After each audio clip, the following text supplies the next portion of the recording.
bring in Alan Ruskin of Deutsche Bank to talk about the press conference and other things, because I think we'll probably nod off if we talk about the press conference. Here are the headlines, Alan, over here in the Bloomberg. Enormous work to do on economy and jobs from the president. Not much is being said there, is there? No, I think the jobs data pretty much said it all on Friday, and the administration might want to put a positive spin on things, but it's tough to really come up with anything that's particularly constructive. One just hopes that we had a little blip down in May, and perhaps June and July will be a little bit stronger. The interesting heritage of Deutsche Bank in London, I visited your office there, they're lovely, and in Frankfurt, when you look at the balance, your view of Chancellor Merkel right now, politically within Germany and politically within Europe, where does she stand right now? Obviously, the tenuous nature of the economics in the periphery is a very challenging and a challenging sell for the Chancellor at this point. But I think actually she's done a remarkable job in the scheme of things, really. And it's probably been helped to some extent by the fact that there's a fairly broad positive Euro consensus within the German political establishment. So, it goes well across the CDU to look at underlying support for the Euro. I think you could look at the FDP, etc., the SPD, they all, in general, are supportive of doing what is necessary for the euro. We rip up the script before dreaded first chart. Let's get to this chart. You can see it there, Alan, over the monitor. We used this a couple days ago. The U.S. and Germany crawl out of contraction. Normalized chart back 5 years, and it's remarkable how these non-austere nations have come out of the crisis where others have tried austerity. Is austerity working? I think austerity is out there as an attempt to address particular issues, either fiscal or, to a lesser degree, external imbalances. So, to the extent that one's seeing fiscal imbalances improve, and one is seeing that in some countries, not least, I think, Spain, that is, it seems like austerity perhaps is working. But in other countries, not least, I guess, Greece, that seems to be more problematic because one's asking so much of Greece, really, to really see substantial declines in its budget deficit, which is inevitably going to mean much softer growth. We're going to do that in the next section, talk about Greece. Got a remarkable chart from yesterday on that. Here's a chart on the dollar. And Alan, you can see it again under the cameras there. A 9-year weak dollar policy. You can pick your charts anywhere and they can tell a story. This looks dollar gloom. Granted, you go back 30 years, maybe less so. And yet there's that recent glide path. Is that on purpose? Is that a policy prescription? I wouldn't say it's a policy prescription per se, but is there an element of benign neglect here? I'd say yes. So I think a weak dollar has been associated, for example, in the past with the gains in the equity market. So a weak dollar policy, to some extent, is part of the reflation story, not only in the US, but externally as well. So a weak dollar, for example, tends to boost commodity prices, good for commodity producers, not so good for us. And that's where, we have a little bit of sting in the tail in terms of the dollar. I think there's the point of friction that of late the dollar weakness has started to impinge on higher oil prices and household balance sheets. And this is, I talked to Jim Grant about this morning on Bloomberg Surveillance, this idea we haven't seen high interest rates, but maybe we've seen the harmful effect of that in other classes where it's gone over to commodities. Have we seen a higher interest rate substitution over to other parts of the market? I think, when the Federal Reserve has looked at quantitative easing, I think they've deliberately tried to push the average investor out across the risk spectrum. Now, you can't actually gear exactly where that investor is going to go to. On the one hand, equities, that's a good thing. That typically is supportive of the economy. On the other hand, when it starts to filter into commodity prices, and particularly energy prices and food prices, that's when it could be a very bad thing. Your colleague Adam Szymanski, is he calling energy prices up, down, or range-bound? Slightly higher oil prices, so just between 100 and 110, roughly, for the next year or so. We're putting together long-term view charts. Bring this up right now. Oil. This is a chart I developed years ago thanks to the Federal Reserve Bank of Minneapolis. This is where I stole the math from to make this. We thank the Fed in Minneapolis. Oil across 60 years, semi-log. It shows percentage change, which gives you maybe a little more of the consumer and industrial pain. Non-cartel. cartel, collapse in 1986. You can see the spike that's Persian Gulf, and then up we go and we sustain.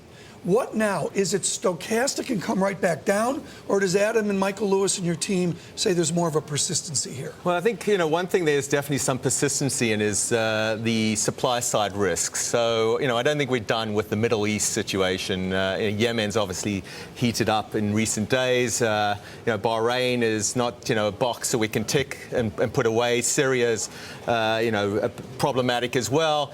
So the whole area, in fact, is still seen as politically tenuous, and therefore there's plenty of supply side risk that needs to be embodied in the price. Then on the demand side, I think, I'm personally quite constructive on the global economy. I think the global economy can grow at a pace approaching, say, 4%. If that's right, then underlying global demand for oil will remain quite buoyant. So you've got, both those two pieces there that give you some support for oil. I saw this op-ed piece and I thought of your colleague Thomas Mayer, who was way out front on challenges to Euro fiscal policy. His chapter in my book was just shockingly prescient.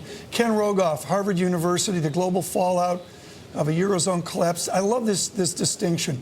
Difficult as exchange rates are to predict and explain, the lesson would be sharp market exchange rates are okay, better than unpredictable politics. And there is the politics as the president and Chancellor Merkel meet the press. Politics has really overwhelmed all in Europe, hasn't it? It has, but I think the politics has been defined really by the economics and the European Monetary Union. So it's to some extent all very well saying that exchange rate volatility would be a great thing compared to the politics that we have in Europe at the moment. But we have what we have really in terms of the union, and any country leaving the union would be highly problematic for the whole global economy. And here's a headline: the president says Eurozone needs to give Greece, quote, backstop and support. Did the chancellor throw something at the president after he said that? No. Why are we intruding on Greece's debate?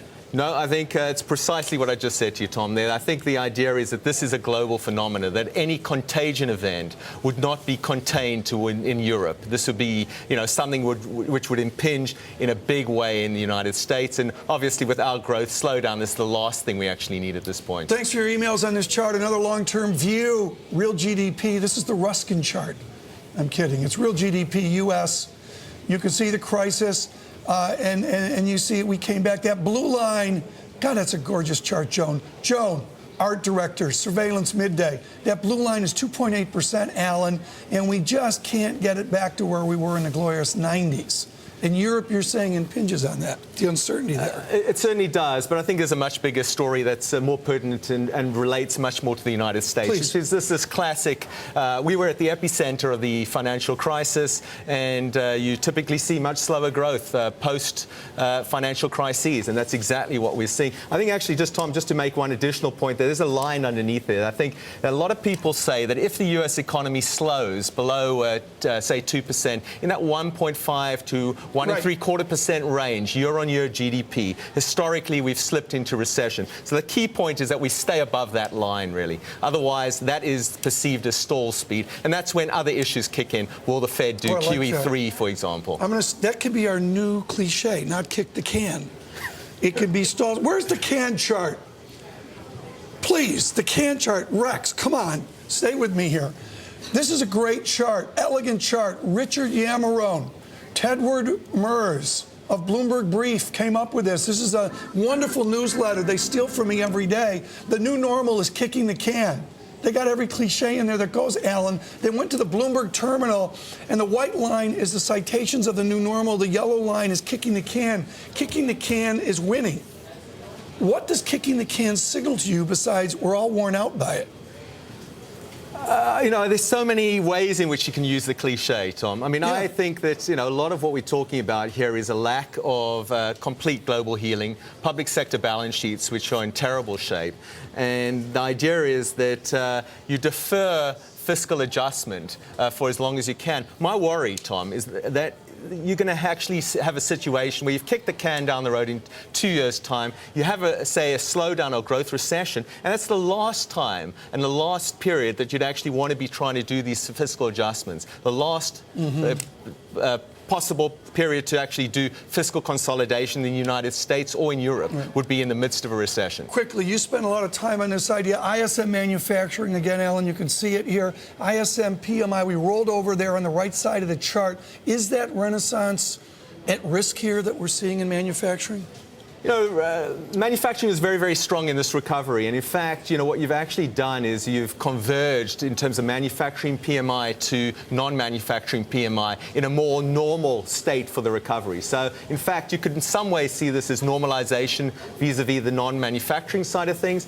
Or you could just say that, you know, 60 levels were, you know, very elevated. The other point I'd make is this is clearly being distorted by the Japan supply side, you know, earthquake effect, really. So I think we'll see a little bit of a bounce in the next couple of months. I'm using phrases from the president here at his press conference. He says Europe needs sensible resolution. The president's lecturing Merkel in the East Room on a sensible resolution? That's remarkable. Yes, no, I couldn't talk to the tone here. I don't want to get you the Deutsche Bank timeout chair. No, I doubt his lecturing. I would suspect there's also a message there for Greece, really, which is Greece, you know, you've also got to, you know, deliver on your austerity package. Thank you. Alan Ruskin, thank you so much with Deutsche Bank.